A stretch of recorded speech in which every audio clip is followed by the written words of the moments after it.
Hello there, welcome to Craft with Fee. Today I'm coming to you with a Stitchery Basics video. I'll try and cover as much as I can in this little video, but today is also the day that we're launching our Garden Life quilt along. So what it is it's a 9-block quilt that we're going to be making together over 10 weeks. Each week you can download the pattern sheet, but the purpose of this video is for those people that are beginners to stitchery, so that I can teach you the very basics of how to get started on making this quilt. So this is the block here finished, and you can see that it's all pieced together and it's stitched. Some of you took advantage of being able to purchase the blocks already printed. They're available in store. If you don't want to trace your own, you can still do that, so they are available. But today I'm going to show you how to get this image from the pattern sheet onto your fabric. Okay, so you'll be able to download the sheet. I'm actually going to be tracing something off from the Scrappy Stitching Sisters next month's blocks.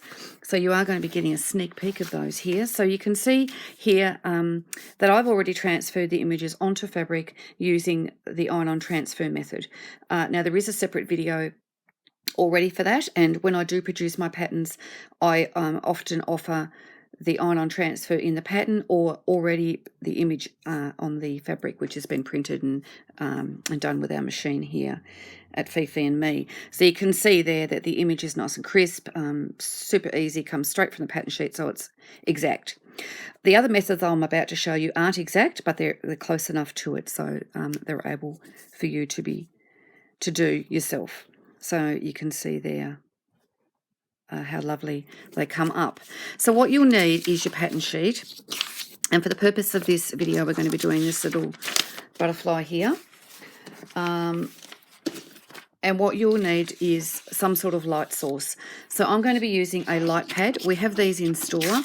We have them in A5, A4 and A3. They are just a little very thin, super slim piece of plastic, I suppose, which has a light installed, so it's really, really clever. So we are going to just press the power button here. You can see that that then goes on. It has 3 different settings, so that's low, that's medium, and that's high. Okay, so I'm sorry I've got the reflection of my other light above there. I'll just try and move that out of the way so it doesn't distract you too much. So what you do is you pop your pattern sheet onto your light source. Now if you don't have a light box, you can use a window. You can tape your image to a window and trace it that way. So it is possible to do without all the equipment, of course. So I like to use washi tape. So I've just got a bit of washi tape here. I'm just trying to find the end of it. Of course, you can never find the end when you want it. Let me just grab some more. Okay, I have a dispenser. So I like to just use a tiny bit of washi tape just to hold the pattern sheet in place. And the reason I use washi tape is because it's low tack and it's not going to leave any residue on anything. The next thing you need to do is then to pop your stitchery fabric over the top. Just simply like that. Same thing, you can also use a bit of washi tape to tape it in place so that it doesn't move, especially if you're doing a large, intricate design. You don't want it to move while you're tracing it, because that would be disastrous. Okay, so hopefully you can see that. I'm sure you can. Okay, so there are a number of different types of transfer pens and things that you can use. I'm just going to run through them all very quickly. And all of these, of course, are in store. The white erasable pencil is great for darker fabrics. You obviously can't see through darker fabrics, but you can draw quilting lines or whatever on this pencil. It's water soluble and it also brushes off. Okay. We also then have a permanent micron 0.05 pigment pen. Now these are the pen of choice for a lot of people. They've got a very thin tip. You can see they're very, very thin. The drawback for these for beginners is that the ink is permanent. So it will sit on the fabric underneath your stitching, so you need to be aware of that. So if you don't trace it perfectly, you're going to need to cover it up with stitches because it will not disappear. It's there forever. So that's the danger of that one.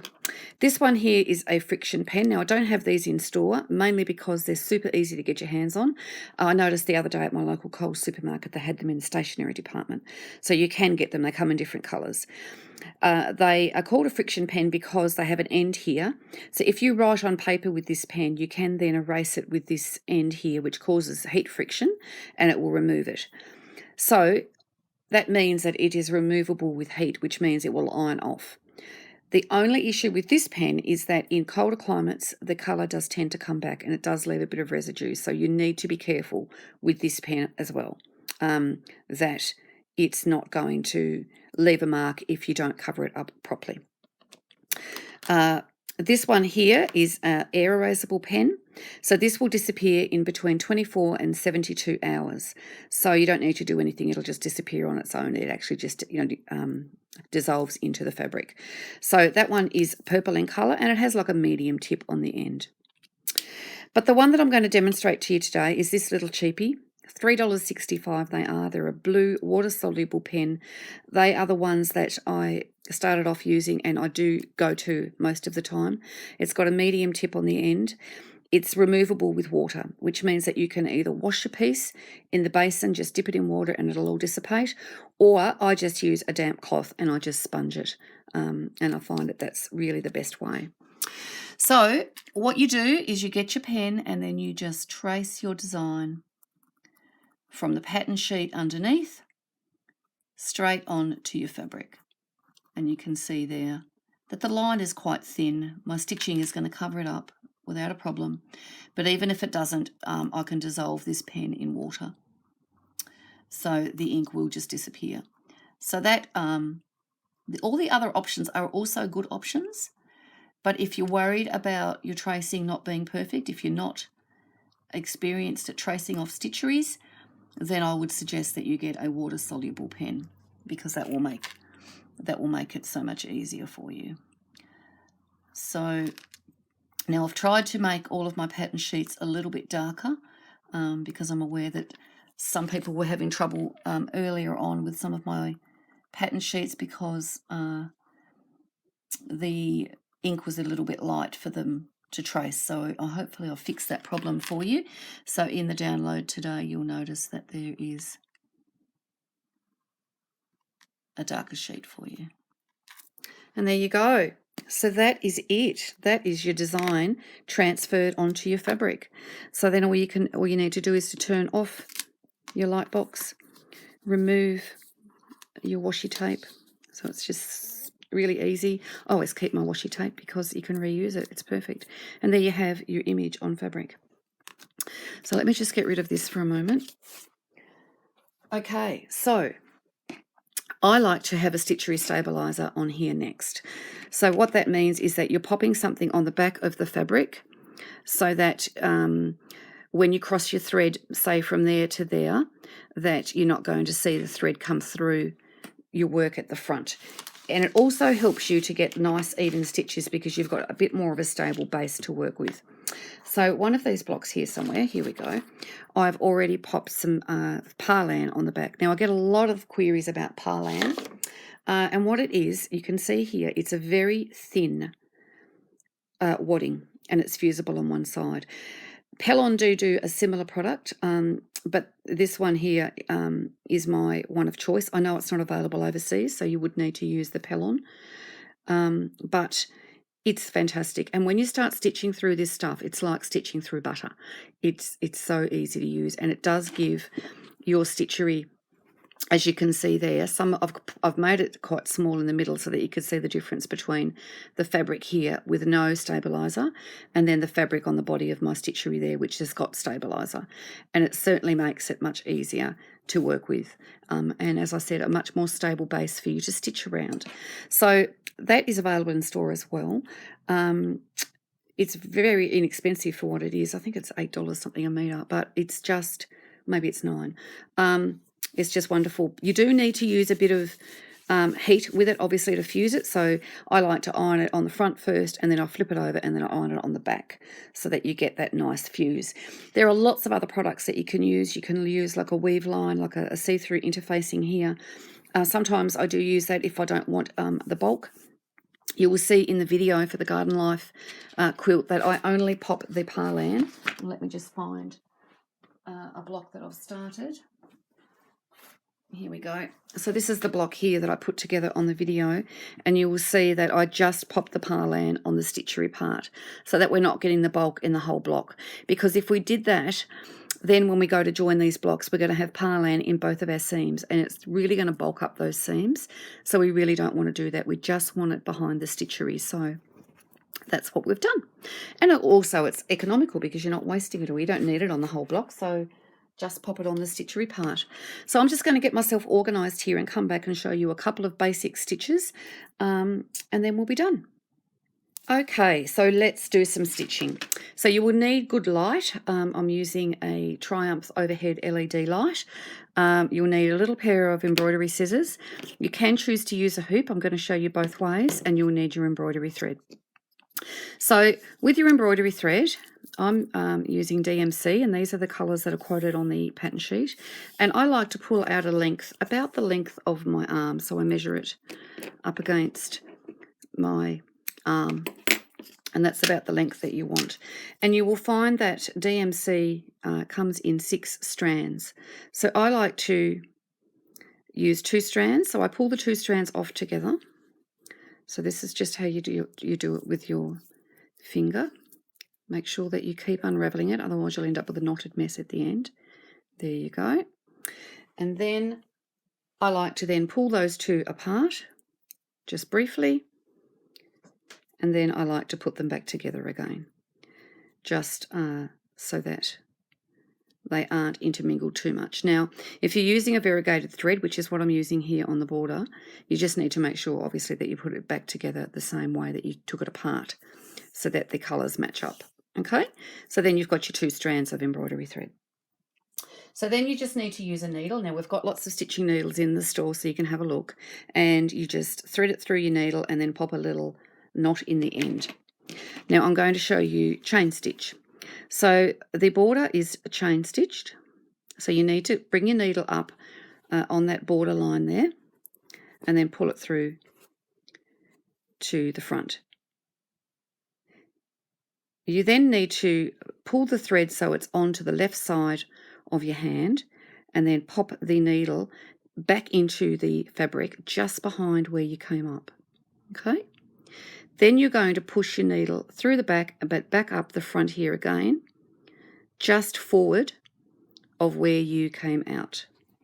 And so then you're going to be causing a loop that looks like that. Okay? So then the next stitch is that you're going to go back down through that stitch, through the loop. You're going to come forward of it again. Make sure that the thread is in a circle and that your finger is holding it down on the left-hand side. Pull your needle back through, and then you have another loop. Then you go back down through the stitch, forward of it again, and then you keep going in that manner. And that, my friends, is chain stitch. Now let's try back stitch. So I'm going to back stitch the flower stems here. So what you need to do with back stitch is the same thing. Have a knot in your thread, 2 strands of embroidery thread, and come up on the right side, and then you can just simply pop your stitch back down in front. So you can decide how wide your stitch is going to be. And then you go into the hole of the last stitch that it came out of to go back in for the next stitch. And then pop your needle forward of where your thread comes out. So if you can see that there. And then you get a nice even stitch. So back through the hole of the last stitch, forward of your thread. So you decide how big your stitch is going to be. And through like that. So it's a pretty easy one, back stitch. So just forward, and that's what back stitch looks like. Okay, so let's now do satin stitch. Now when I do satin stitch, I like to use a hoop. That's the first tip I can give you. Now normally I wouldn't have all of these bits of thread here everywhere, but anyway, we're going to work with it. Now I do have these springform hoops in store. These are a 5-inch.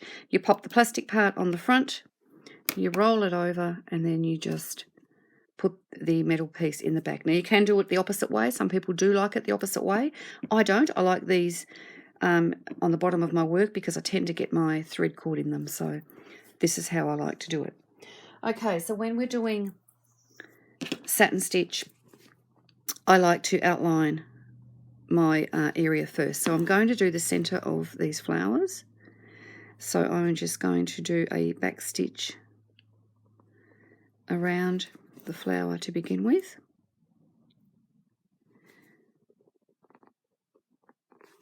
So it's always a little bit more difficult to do back stitch on a circle. You need to make your stitches smaller because otherwise you'll end up with a square center. So we're just going forward like I showed you with the green thread, just going forward of the thread each time. Okay, and you can see because I'm using little stitches, I'm getting that nice curve to my circle.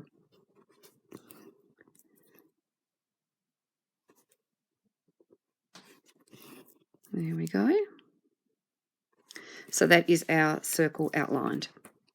Now, the first thing to decide is which direction you want your threads to go in. So mine is going to go across the flower. So I usually come up just on the outside, and hopefully you can see that. My needle is just on the outside of that back stitch. There, like that. Okay, so I'm going to come up, and I like to do it at about the halfway point. And then I take my my needle over to the other side, and I go on the other side of that stitch. So what you're doing is you're actually colouring it in. Okay, so then you just pull it. Now don't pull it too tight, but don't leave it loose. And I like to use my thumbnail just to give each stitch a little pat down. Then the next thing I do is I come up right next to it, there, like that. So hopefully you can see that. And then the next stitch obviously is opposite, so we go just there, and you can see that that stitch lays down next to the one previous. I give it a little pat with my nail just to make sure that it's going to lie down properly. That is part of the trick to it. So we're going up again and then back down. So what you're essentially doing is thread painting. Now you'll see there, some people might leave that like that. Hopefully you can see that there's a tiny bit of the back stitch there that's not covered. Can you see that? I don't leave that. I pop another stitch over the top of that. Okay, so we're coming up on one side and then we're going back down on the opposite side. And there we go. And then just give it a little pat. And then now I'm going to do the other half. So we're coming up at the top. A little bit more difficult trying to do this through the camera, but hopefully you can see what I mean. So we give that another little pat, and then we've just got one final stitch to go into this now. And down. Now, you can do satin stitch without doing the stitch around the edge to begin with, but I think it makes it much easier when you've got something to aspire to. So you're going on the outside of your back stitches and it's super easy to follow. So there you go. That's my little satin stitched center.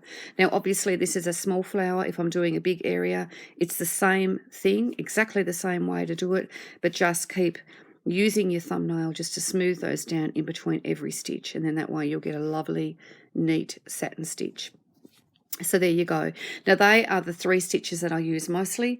Sometimes I'll use a lazy days, which is really the same as chain, but I'll show you that another time. So hopefully that's given you a little bit of an idea on what to do if you are a beginner, and maybe if you're not a beginner, maybe you have picked up a tip or two. But everyone does it differently. There's no right or wrong way. You do what's sort of most comfortable for you. I've been stitching a very long time. I'm self-taught, and this is the way that I do it. So, rightly or wrongly, who knows? But I am quite happy with the methods that I use, and I find it a very relaxing thing to do, to sit and stitch. You don't want to be stitching if it's causing you stress or pain. You just want to be able to just get in the rhythm of stitching and just sit and do it. So I hope that you give it a go. The link for the shop will be down in the description box so that you can go and download the blog if you want, or if you want to buy any of the supplies that I've mentioned in today's video. So there you go. I'll talk to you soon. Bye for now.